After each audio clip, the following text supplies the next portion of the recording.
Marwan Kobreti, Mani Bimbeng, Mani Andembo, Bobo nga wo mon korongo amanzim, biabi nga lemanzim angobindo ete, Mali.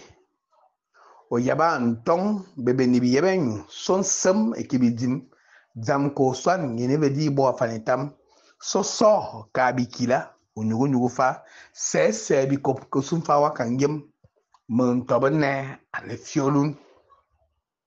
Bonjour, peuple gabonais. Nous sommes aujourd'hui dimanche 16 mars 2025. Je vous fais ce message depuis mon état-major.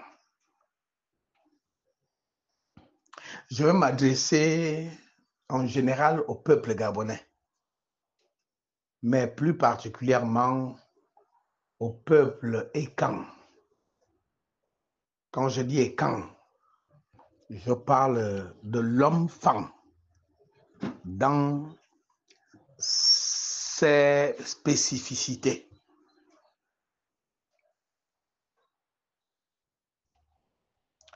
Je fais ce message parce que depuis un temps, j'écoute des choses, j'entends des choses, je vois des choses. Et dans la plupart de ces choses, c'est commis par des femmes comme moi, et particulièrement les femmes du Wellington, à l'exception de cet agité aux valeurs non reconnues qu'on appelle Bienvenue Bitom. Bienvenue Bitom, qui n'est plus à présenter, parce que je crois que quelqu'un de lucide, sinon un Gabonais lucide, peut déjà déterminer et définir quel genre de personnage représente Bitom, de par ses actes dans le passé et tout ce qu'il a eu à dire en contradiction avec des valeurs qu'il prône.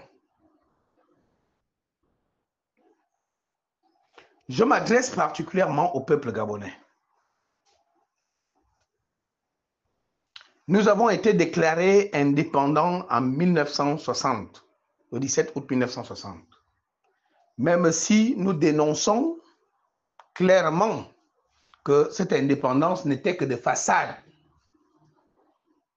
mais on se dit quand même indépendant.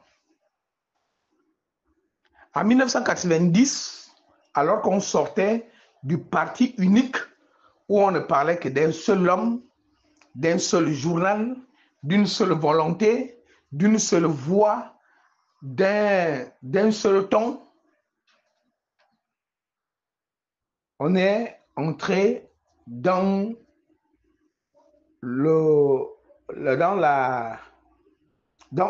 l'ère, s'il faut dire le terme comme ça, dans l'ère de la démocratie et du multipartisme.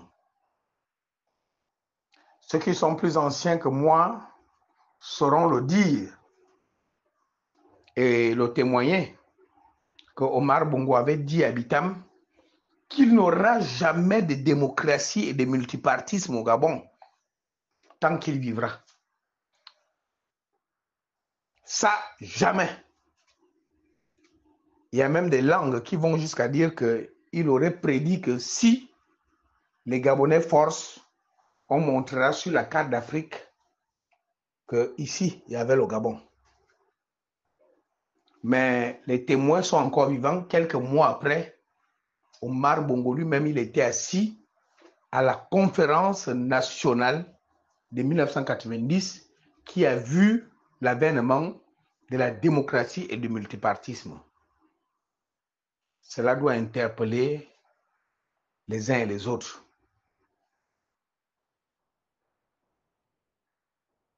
Alors, depuis que nous vivons la démocratie et le multipartisme, qui viennent collaborer avec les valeurs de l'homme-femme. Parce que l'homme-femme est démocrate par essence. C'est le pourquoi chez nous, on ne connaît pas les chefferies. Ça n'existe pas chez nous. On ne connaît pas de chefferie. À la limite, nous ne prenons pas le grand frérisme. Chaque femme est un homme autonome et une entité capable de se déployer pour soi-même. Et chaque homme dit femme, moi les Kangana Mongom, est appelé à fonder son héritage, son foyer, sa vie, sa progéniture, sa descendance. Donc, lorsqu'on est né femme, selon la coutume, on est né homme. Il n'y a pas de demi-mesure. C'est le pourquoi, au corps de garde, chez les femmes, on ne tolère pas, sinon on ne tolérait pas aux femmes d'y s'asseoir. Parce qu'on considère que la femme est réservée typiquement, uniquement que pour la cuisine, faire des enfants et des besoins et peut-être des travaux champêtres. Mais par contre, on dit à un jeune garçon de 7, 8 ans, 10 ans, de venir s'asseoir au corps de garde pour écouter ce que les sages disent. Parce qu'on le considère déjà comme homme. C'est une des grandes valeurs chez les femmes. Une des grandes valeurs chez les femmes, c'est l'hospitalité.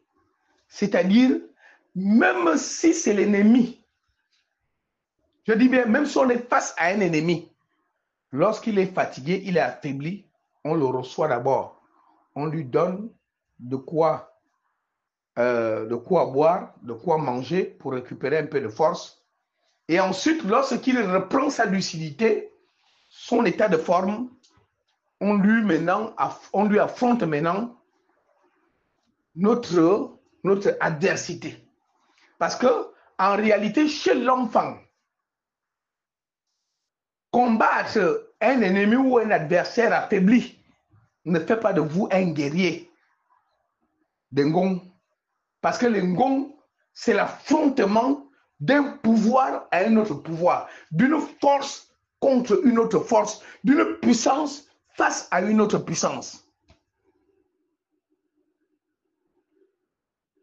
Lorsqu'on veut se balader sur une cour aménagée où on n'a plus d'efforts à faire, ça, ce n'est pas l'Ngong.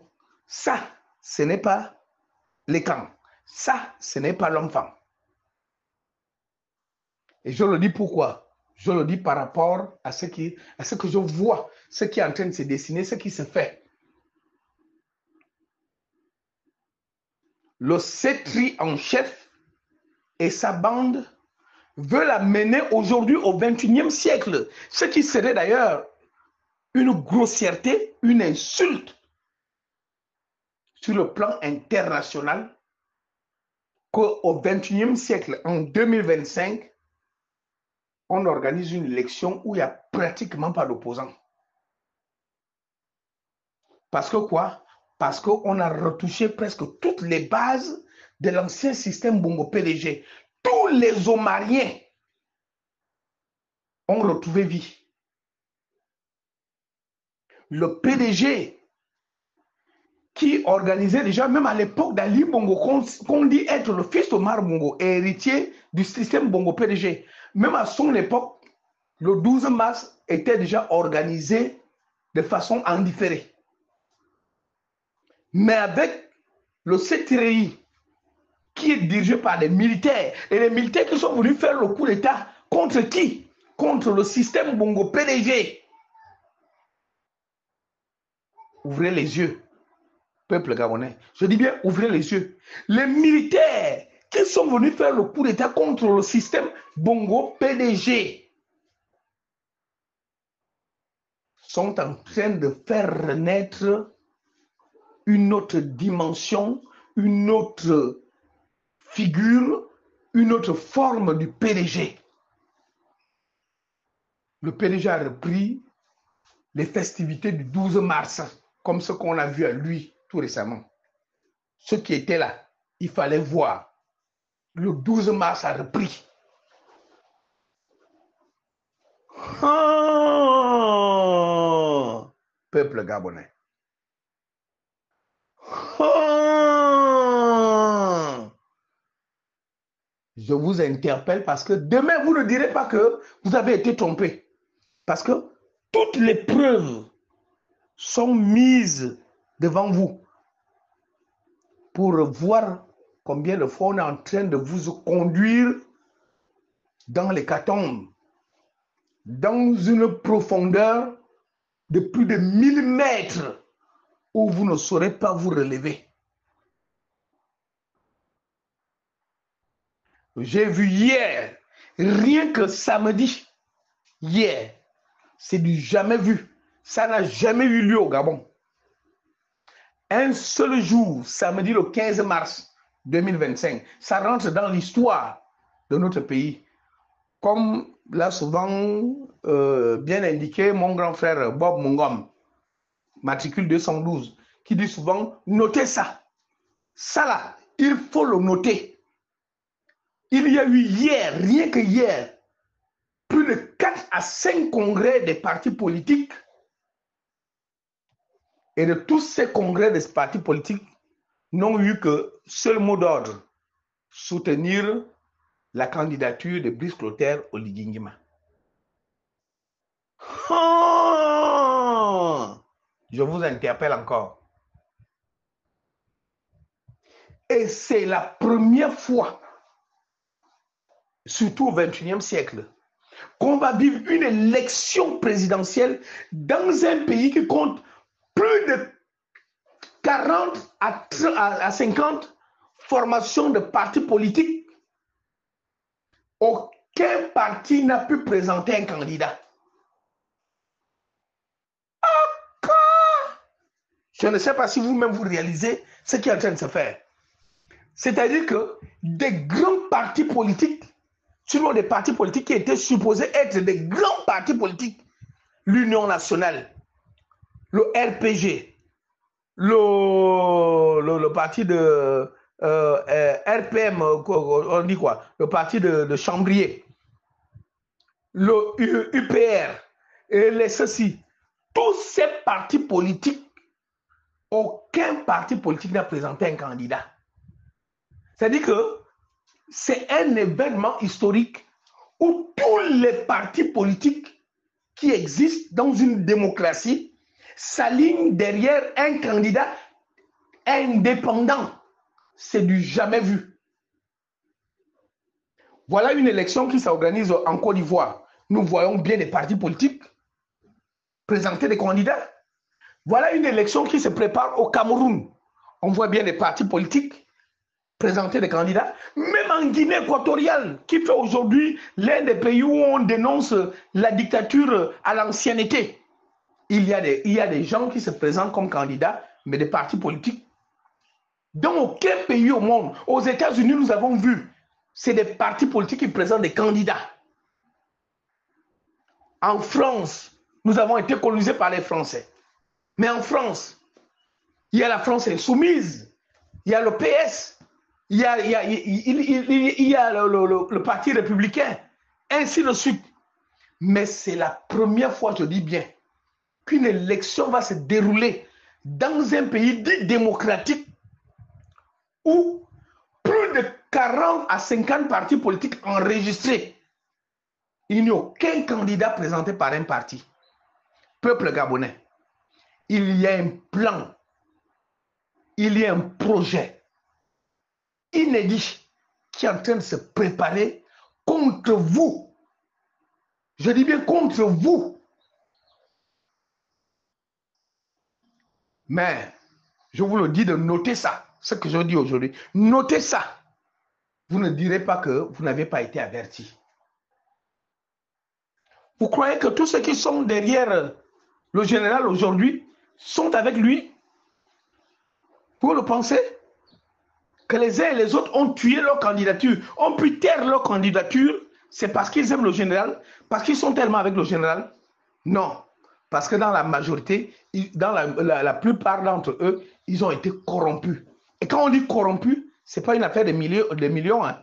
C'est des milliards. C'est le pays qui est en train de s'endetter. Mais à quelle fin?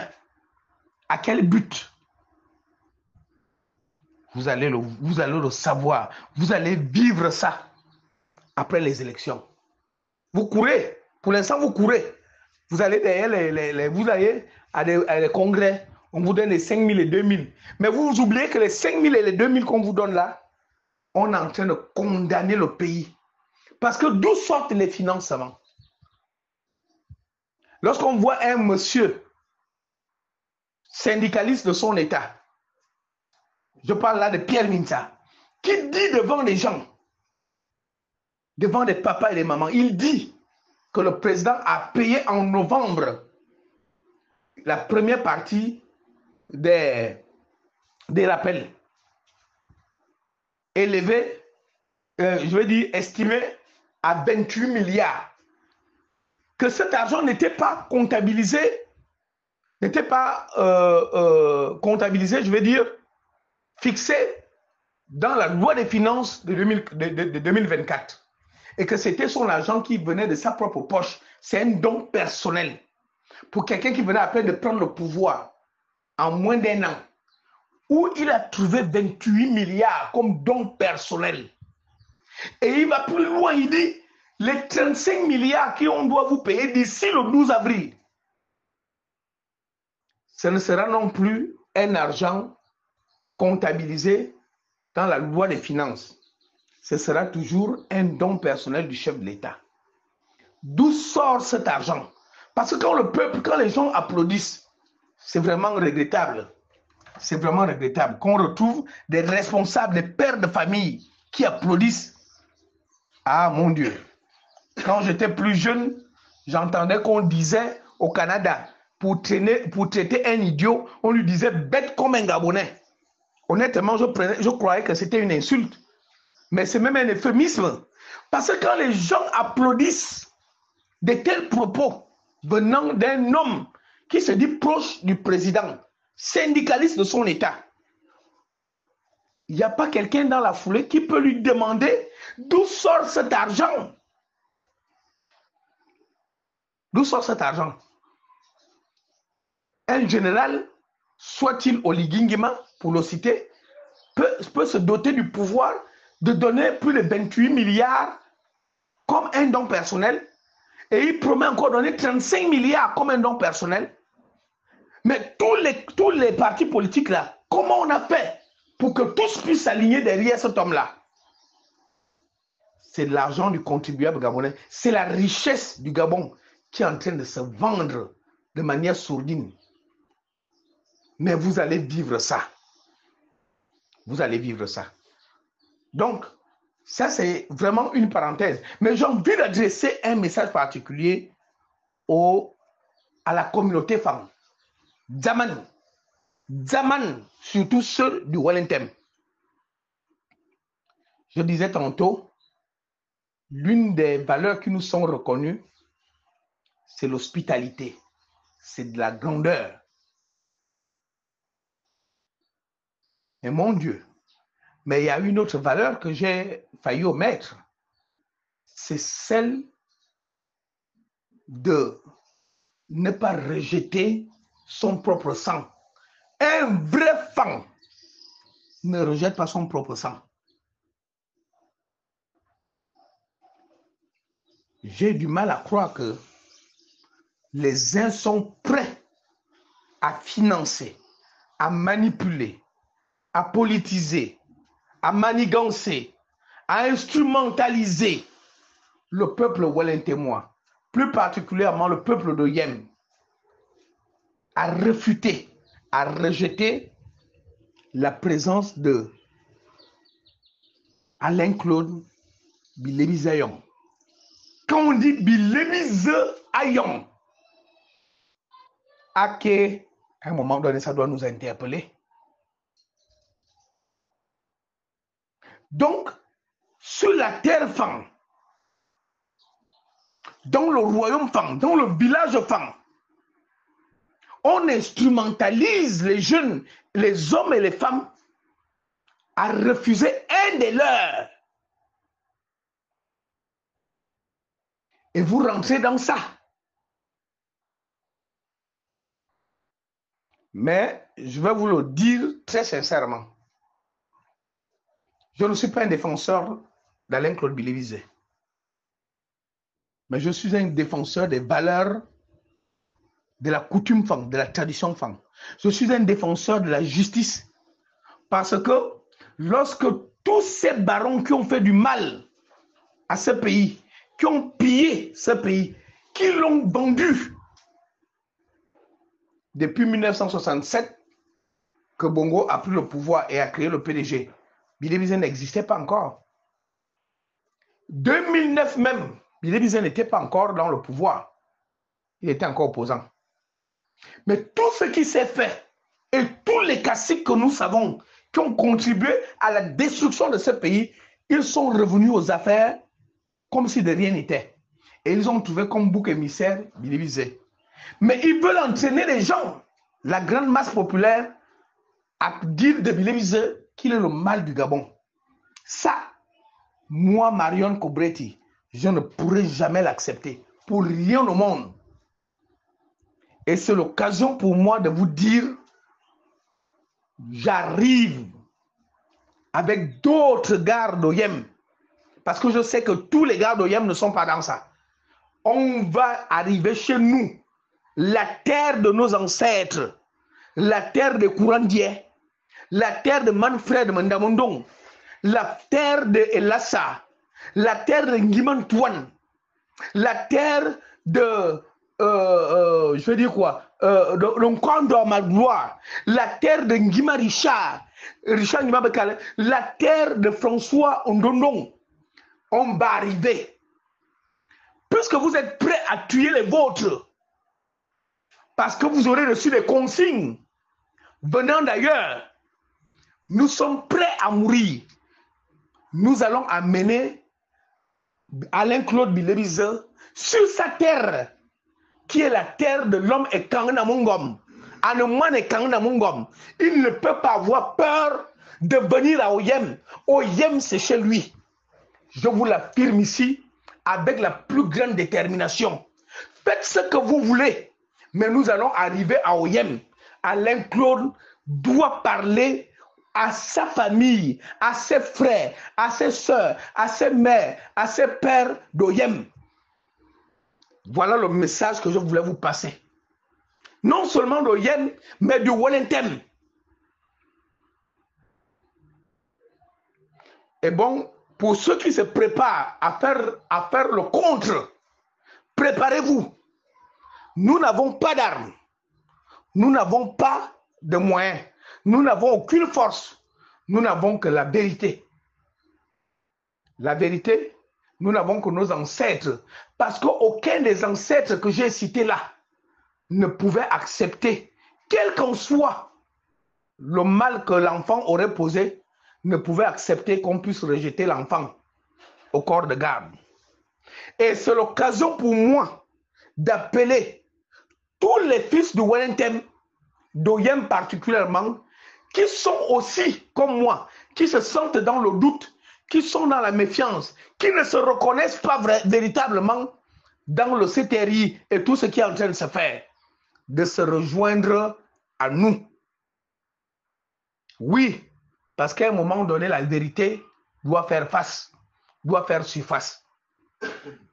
Je vous le dis, nous serons à Oyem. Alain-Claude Billy-Visé doit parler sur la terre de ses ancêtres, qui ne sont autres que les Ekans. C'est un Ekan. Moi, Ekan Namongom, de près ou de loin, il ne sera jamais, jamais pourchassé sur sa terre natale. Voilà le message que j'avais besoin de vous passer aujourd'hui. Je le dis, je suis Marion Cobretti. Mani bimbe, mani andembo. Et bon, on a un korongo menzim, bien ale menzim ango bindo été. Merci. Ciao.